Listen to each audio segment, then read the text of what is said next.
Welcome to Feel the Heat, a 5 Reasons Sports Network Miami Heat podcast. Hosted by Allana Tachauer and Michael Christian. This is your one-stop listen for all things Miami Heat culture, past, present, and future, on and off the court.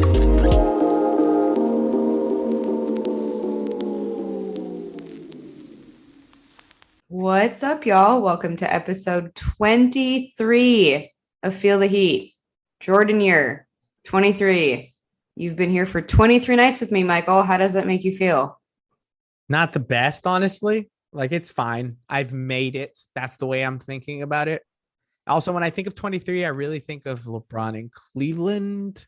So I don't know what this Jordan stuff you're talking about is. I don't even know what to say to that. And the thing is, I can't even blame it on your age. You're not that much younger than me. Like, I mean, it's a the age difference is there, but it's not that sizable. Pretty sizable. Actually, I transitioned myself nicely without trying because I just need to talk about this. And the main reason I want to talk about it is because I saw that one of my best friends from the real world was engaging on a tweet that you sent me about an American Tail. And I don't know what any of you were talking about. And for some background, 2 of my best friends came over. They started singing this song from American Tail. I don't even know what it is. I don't know the song. I don't know the cartoon. And then my other friend jumped on Twitter and was like, how could you not know? Did I just miss a chunk of my childhood? I mean, you know what? It might just be, again, the age thing, right? Like, maybe it's just not for your group, right? Like, maybe you just missed it. My group, one of my friends is significantly younger, but 2 of my friends are almost my age. So what happened there? So an American Tail, first of all, is a classic. It's about a mouse, right? Yeah, I looked it up. Sure, we've talked about the movie before, either on this No podcast way. or in another manner. I'm pretty confident we have. Right. And it's an American Tail. It's about a mouse that comes over from Russia and comes to live in New York. Oh, I didn't know that. Was it a he or she?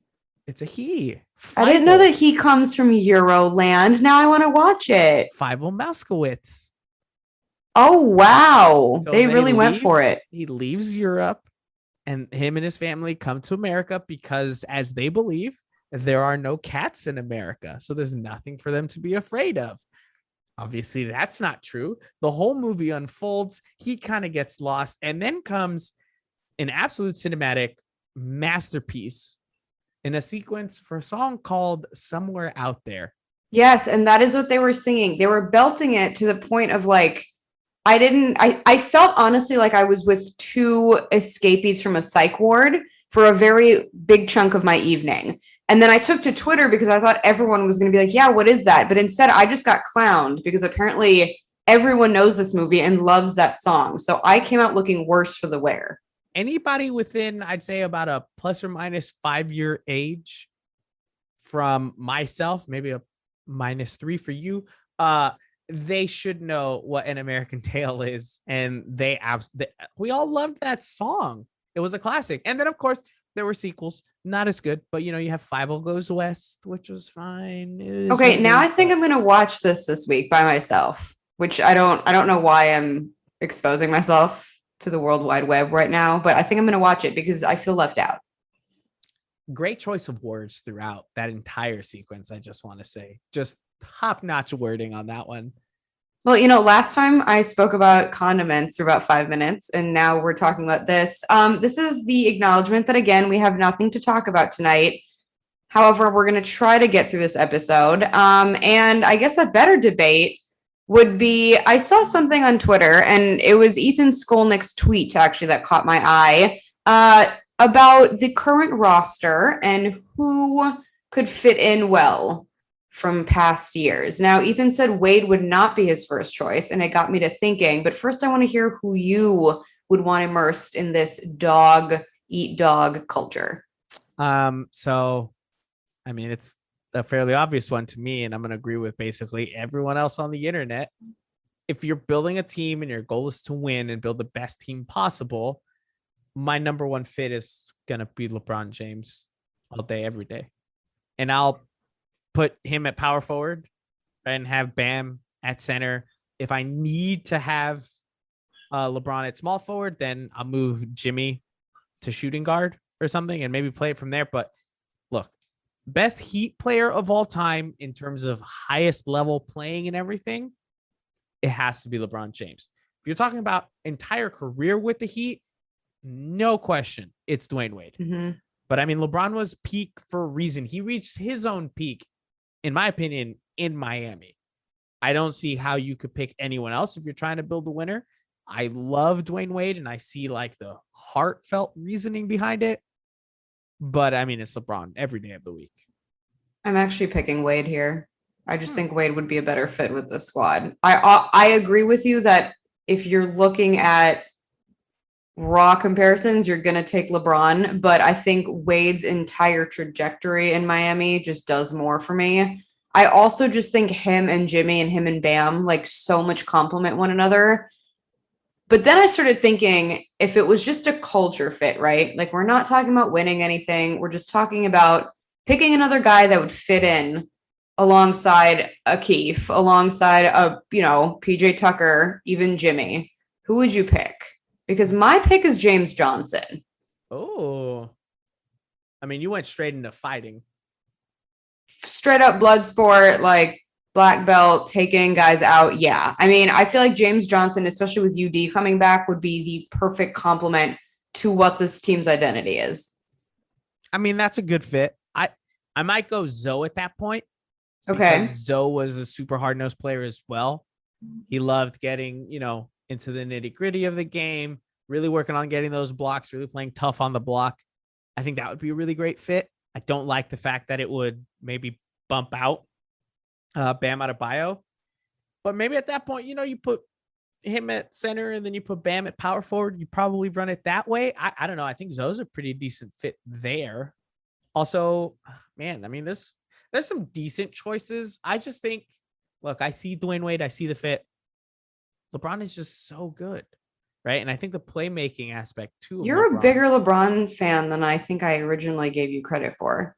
Listen, his years in Miami were fantastic. I was all for it. I'm not denying that. And when he left, I don't know, I didn't really hold it against him. I think for myself, I knew the entire time he was a rental. Like it was going to be for as long as he felt like being in Miami. And then he decided. Did you think he was going to go back to Cleveland though? I wasn't sure, but I think it made sense, right? Because it felt like this was the place he was going to come to learn to go deliver it back to them. I don't think he was ever really super happy with Cleveland because the organization and the way everything went down, but he felt like he owed them. So I didn't really see him leaving to anywhere else, honestly.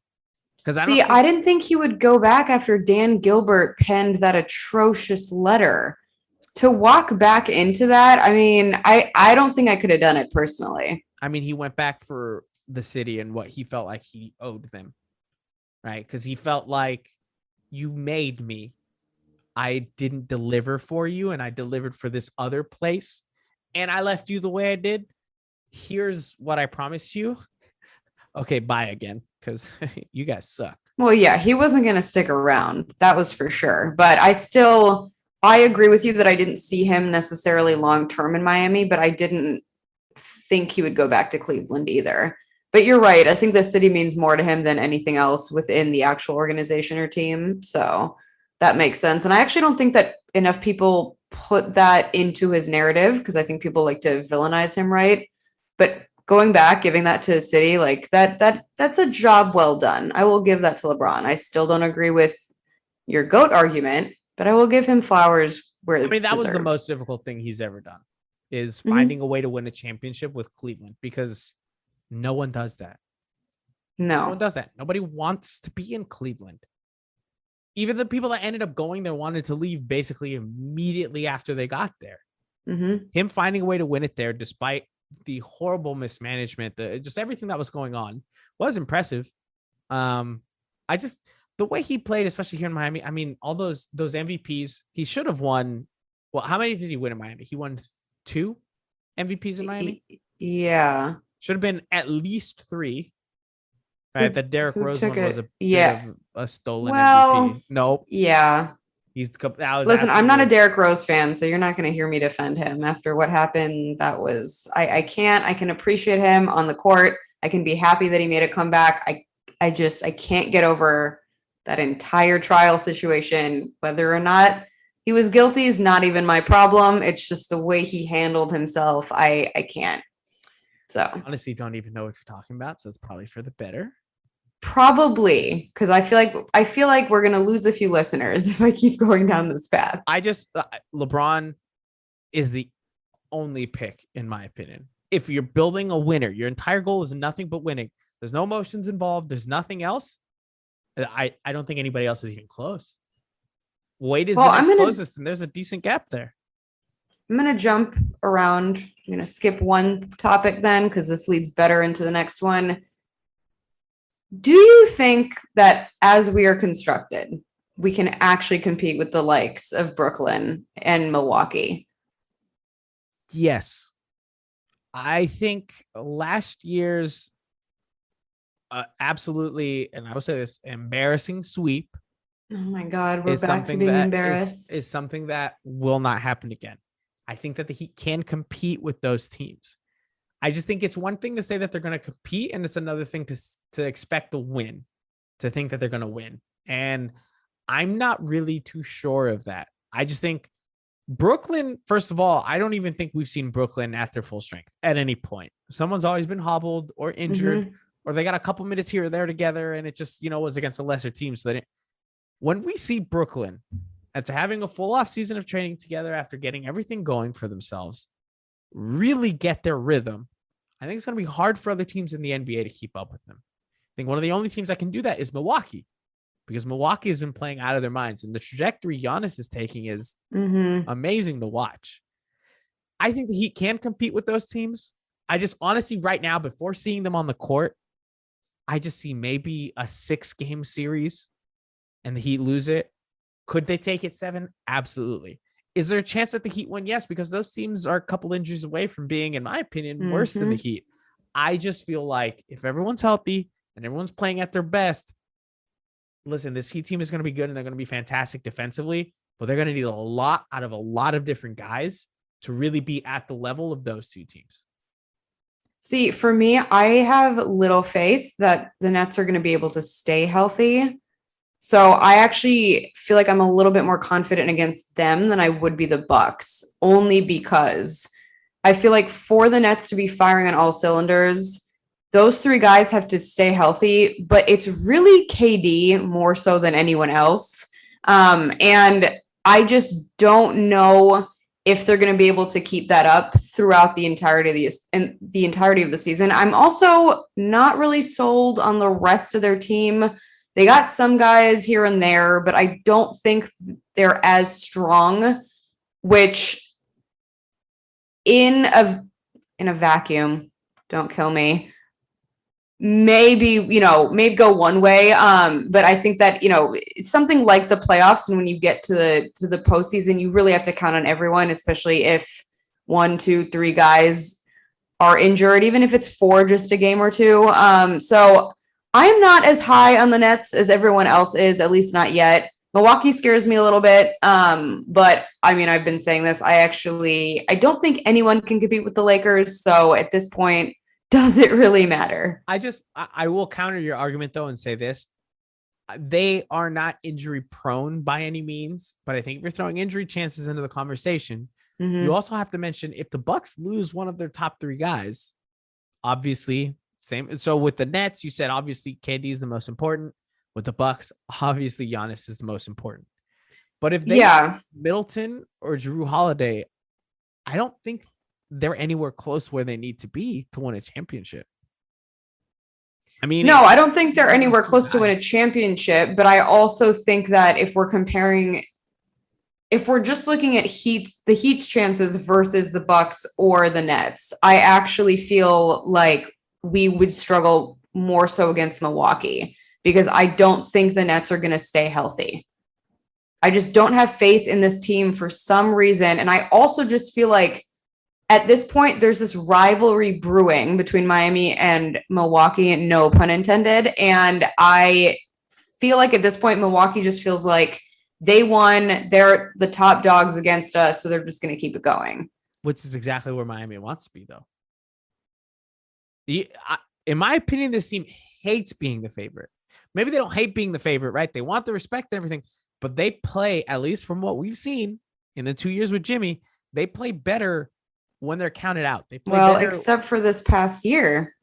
Not necessarily, because they went into that series against the Bucks and everybody was kind of teetering. Obviously, a lot of people picked the Bucks over the Heat, but it's not like it was before. The season before, it was everybody picked the Bucks and the Heat didn't have a chance. This season was, the Heat took it last year and the Bucks saw that, right? This year, I think it's different. I honestly think that the Nets would be a harder team for the Heat to compete with because offensively, I do not see that level of production from the Miami Heat. And no, absolutely not. But what I am contingent on is that their three will not at the same time be good to go at full capacity. I think when it matters. I think they will make it. They will find a way to make it work when it matters, because I think they're going to make sure to rest the guys on ice that they don't need them. You've got a team with KD and Kyrie, or Kyrie and Harden, or Harden and KD.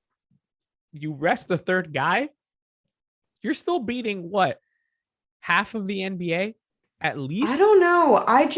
There's something about this team that looks like smoke and mirrors to me, and maybe I'll be wrong going into the season. I'm not scared of them. I just think KD is a good enough player to carry that team, even if one of those other two guys is missing. I think obviously having all three is going to put them over the top and make them a much better team. But I think KD is good enough that as long as he's healthy, and I think he can stay healthy more likely than the other two, that team is going to be very difficult to beat. I mean, you watch that series against the Bucks. The champions were on the ropes and were a couple inches of KD's big old foot from not making it into the finals. Yeah, but I don't know. I'm trying to move into the season with a fresh outlook and just kind of leaving the asterisks here behind, because nothing went according to how it should have last year. Last year didn't exist. It's in some weird vortex. It's in the black space. I will, happily. I will tell each and every Milwaukee fan exactly that, in fact. Well, I mean, I just think, like I said, I just think the Nets are a tougher out, because I think the Heat are more likely to figure it out against the Bucks. But I still think both teams are right now better than the Heat. And if I had to pick one to win in a series, it wouldn't be the Heat in either of those two cases. What if the Heat make a move at the trade deadline, a move or two or three? It depends on the move. I mean, obviously it depends on the move. I just don't see what big move is going to open up that is going to allow the Heat to be put over the top like that. Now, if Victor Oladipo comes back, and I know I say here it is. I was waiting on this. And I say this as a Dipo stan. If Dipo comes back and is close to what he was in Indiana, that's an entirely different story. And I think you and I can both agree on that. I'm not sure that'll happen, right? I think it can. I just don't think it's that likely. If he comes back and he does that, okay. If Kyle Lowry is bonkers nuts, right? He's exactly what everybody's hoping for. The top form of that, yes. If Tyler Hero comes back and is what people want him to be, we're looking at a whole different thing. But that's what I'm saying. The Heat need everything to work out at its best, in my opinion, to be at that level. And they need the trade deadline to shake out perfectly for them. And you think if the Heat are out there making a move at the trade deadline, that the Bucks and Nets aren't watching that, thinking, okay, we've got to make a move as well? No, because the Nets are so full of themselves. This is part of the reason why I'm not that impressed. They're so cocky AF, and I just don't buy it. I'm not bought in. I'm just not. I'm not scared. I'm not shook. I bring it. You know what you sound like? Let's hear it. A Lakers fan. My Western Conference team? Because it's funny that you say the Nets are so full of themselves and they're this and this and this. And you have the Lakers over there creating an all-star team from 2009. Love it. Keep it up. Let's go. Let's get like 5 more signings. I don't think we're full. Are doing the same thing, except their all-star team is maybe from 2012. The Nets are not doing the same thing. You're saying with the Lakers, it's an automatic championship. With the Nets, get out of here. Duh. Bruh. We're really not going to talk about AD's injury history? I'm not talking about just one player. The Lakers are stacked. The Lakers lose Anthony Davis. They're not championship contenders. I disagree. Whoa. You see, and this is where your fandom kicks in. It's not a fandom. It's just how I feel. And you know how I feel about this next topic? If you can take a guess. Goran doesn't want to leave Miami. Let me just state the obvious. Let's just stop beating around the bush. Goran will be back whenever that time slot is up. I think it might be next season. He will be back. Vet minimum backup point guard. Book it right here, right now. I'm saying it. You think that Goran would rather be here after we traded him away and we'd have him as a backup to Kyle Lowry before he goes to Dallas to play with his one of his closest friends? Yes. Okay. A year from today, September 7th, 2022. We probably maybe there'll be another Virgo new moon. I don't know what those are, but sure. We probably won't be recording because it'll be a Wednesday unless next year's a leap year. I don't know when those are.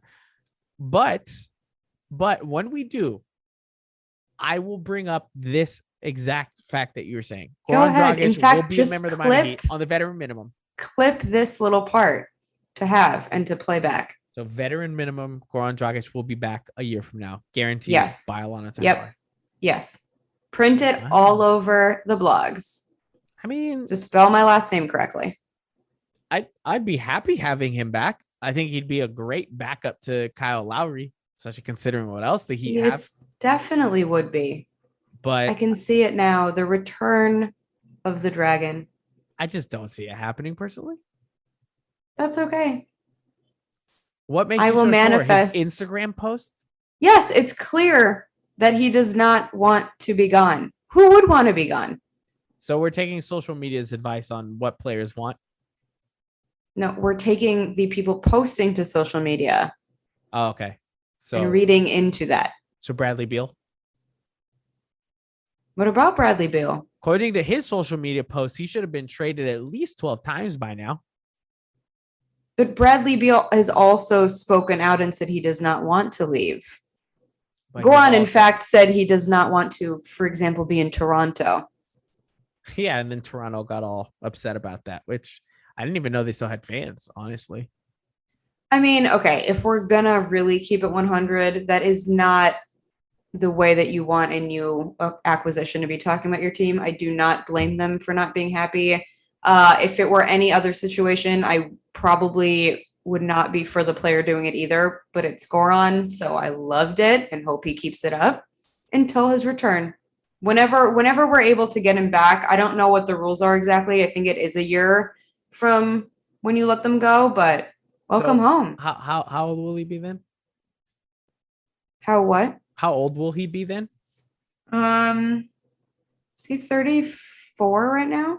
I think so. And at that point, you're looking at an average age of 35 at the point guard position, right? Because at that point, it's Kyle Lowry will be 36, and then Goran might still be 35. Maybe they'll both be 36, so maybe 36 years old at the point guard position. That looks like a young team for the future. Riley doesn't like young teams for the future. He likes elite guys who know the culture and who can run the system. That is what you get out of Goran. Well, if Goran comes back, I will welcome him with open arms. I just think maybe a younger point guard would be fun. Who knows? I don't want fun. I want Goran. Okay. Well, you can have everything you want because apparently that's the only way to make you happy. You're not wrong, Michael. You're not wrong. Moving on with no transition at all because you left me no choice. I'm briefly just going to touch upon this because I saw it as I was throwing together this rundown. Mike Inglis, don't know if that's how you say it, is retiring out of the blue. Some people were calling his timing a little suspect. I don't know anything about the man, so I don't want to sit here and speculate. How did you feel about him retiring? Do you think it's weird? Tell me your thoughts. So here's the thing. I know Mike Inglis is a great radio commentator. I've heard it a few times, but it has been so long since I've listened to a basketball game. First of all, I don't get the Heat through radio stations because I live in a different city. Right. Also, I'd much rather be watching the game. Mhm. So I know he was good. I've watched, I've heard him before. I do know whenever you watched those NBA Finals videos, every once in a while they'd show him. His call out of the Ray Allen 3-pointer in those finals was fantastic. The timing of it might be a little suspect, but that's neither here nor there. He had a great career with Miami Heat. He was a fantastic announcer. Honestly, going to be sad that he's gone. Again, I don't really listen to the radio much, but I know he was a really good announcer. So kind of sucks, but wishing him all the best in whatever he's going to next. Yeah, I mean, I'm sure they'll find a great replacement. To your point, I also do not live in Miami, so don't get that radio station. And I will always watch the game over listening to it. So I feel like maybe we should be cooling it on the speculations just because you never know. He could have another health issue. I mean, it's not really anyone's business. Yeah. Right. Just let the announcement go. But I'm curious to see who they're going to come up with if it is anyone notable.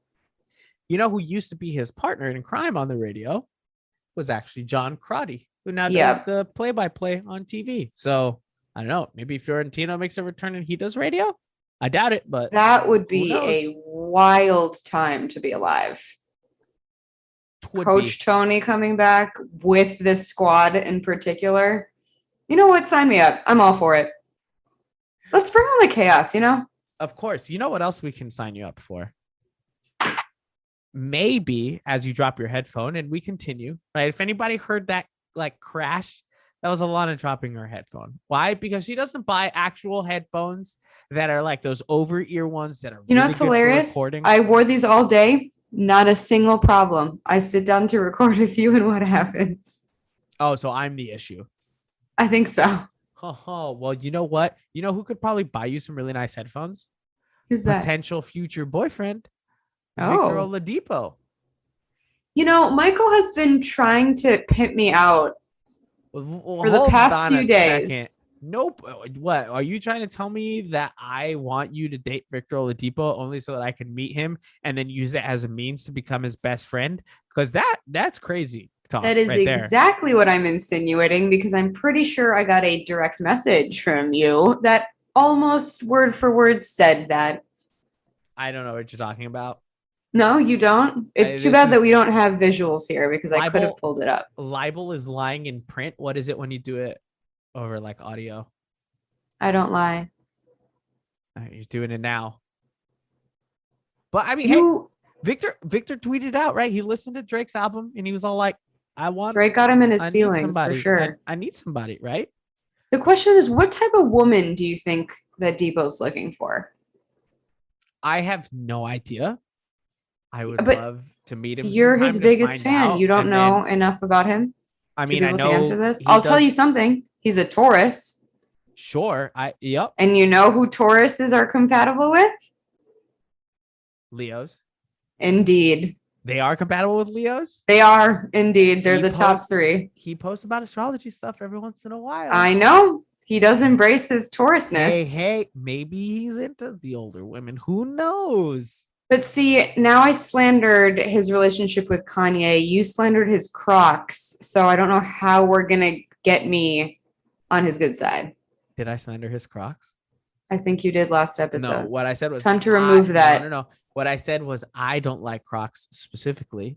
Oh, but right. You said he's rich, so he can do whatever he wants. Absolutely. Okay. Have you seen the Kanye shoes? I have.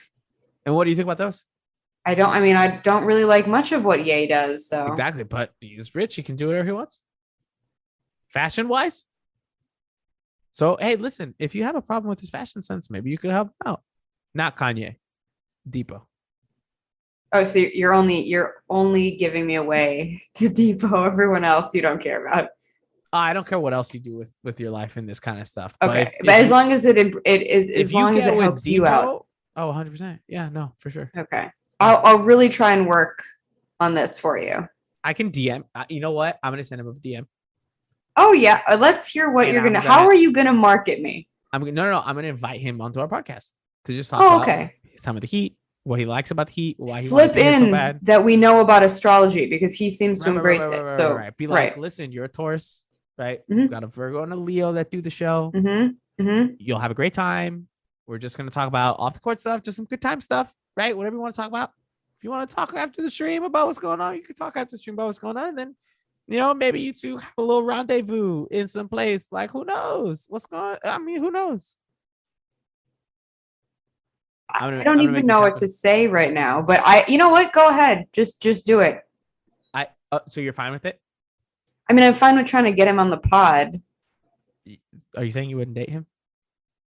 I don't know him. Wow. You're not going to help me out? You're going to do this for me? If you get him on the pod, what do you need me to date him for? Because I want to be his best friend. So you think I'm the conductor to that? 100%. And then once I become his best friend, you're out the door. Oh, so I'm relieved of my duties. Yeah, we don't need you anymore at that point. Do I get like a severance check or anything? No, you're just gone. Okay. Right. And at that point, we start up a podcast, right? Kind of like Duncan's. Oh, you're ditching the podcast too. And then it's called like I don't have a name. The Earth Sign Hour. That sounds like a terrible name for a podcast. But we spend a lot of time on Dipo, and I've got to say that makes me very happy. You're kind of beaming. You're waking up a little bit. I'm not the one that's tired. Y'all, I haven't been able to fall asleep lately, so I'm a little bit more monotone than usual. But we're gonna move on, so we're not here for another 72 hours. Lowry called Levine the most underrated player in the league, which of course got a few members of the network excited because apparently we should bring Zach Levine in Miami. What did you think about Lowry saying that, and how would you feel about Zach joining this roster in some alternate universe? Okay, so first I'm going to answer your first question about how do I feel about Lowry saying that. Mm-hmm. Don't care. You weren't surprised at all that out of all players in the league? I mean, it's hard to have underrated players in the NBA nowadays because everyone is so marketed.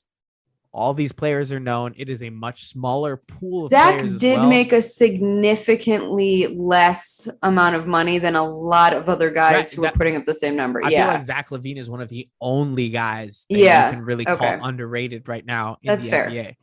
Because everyone is kind of underrated, overrated. Like they're underrated one day and then they make their next contract and then they're overrated, right? Like Duncan Robinson.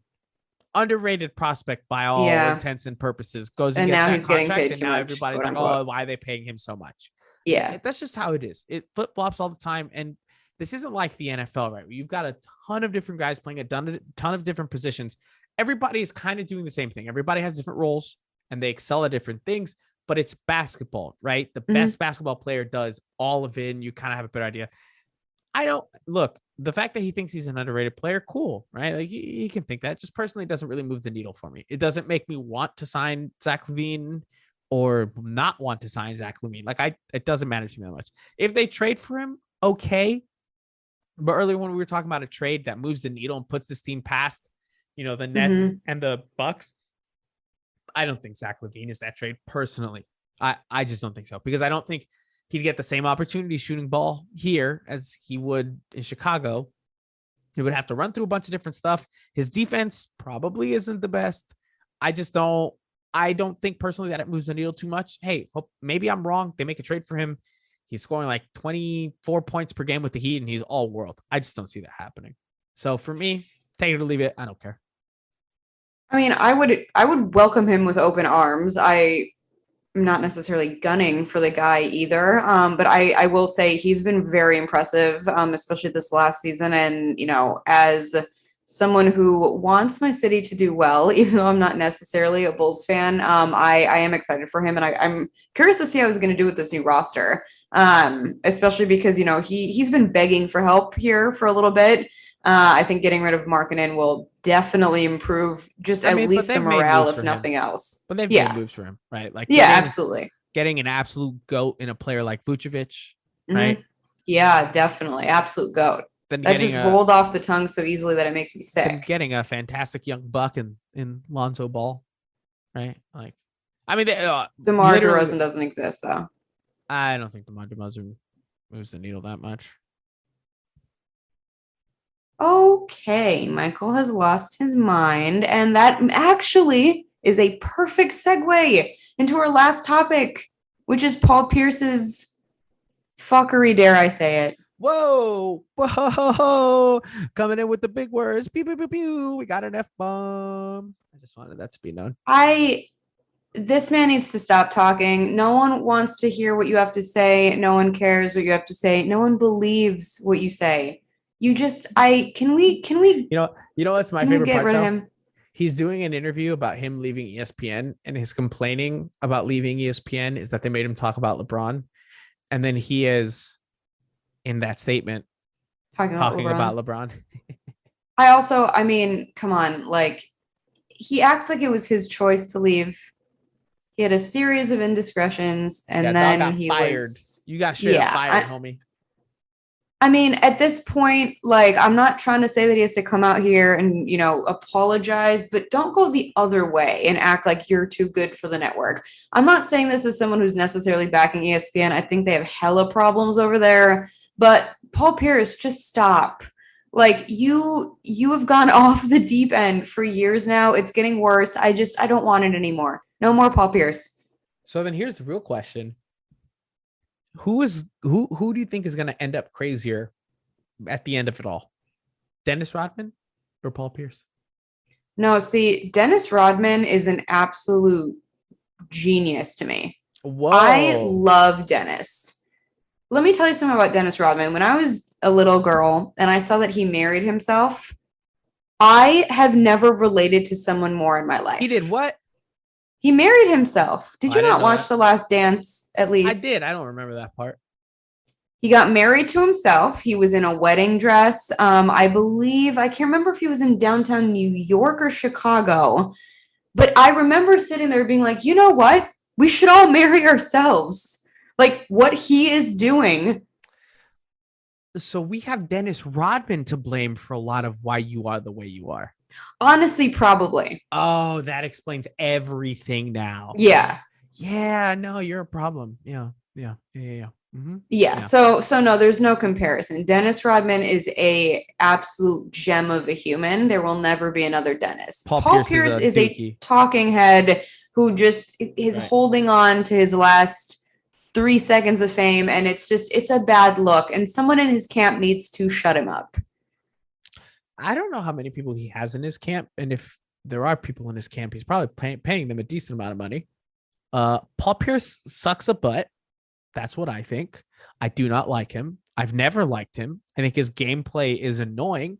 I think he was one of the biggest whiners in NBA history. Mm-hmm. And there is no greater joy that I have ever found than watching everyone dunk on Paul Pierce after he said that foolishness concerning him and Dwayne Wade, and watching everyone absolutely destroy the man. They're like, we're doing the truth segment. First of all, horrible nickname, awful nickname.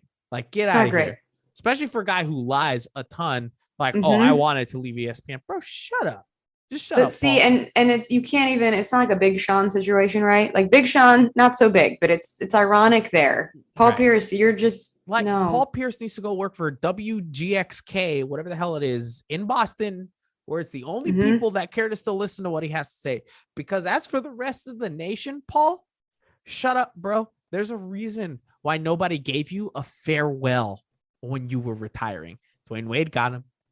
LeBron for damn sure is going to get him. Carmelo's going to get him. All these other guys are going to get him. You, Mr. Pierce? Nah, you left and we all applauded because we hate you.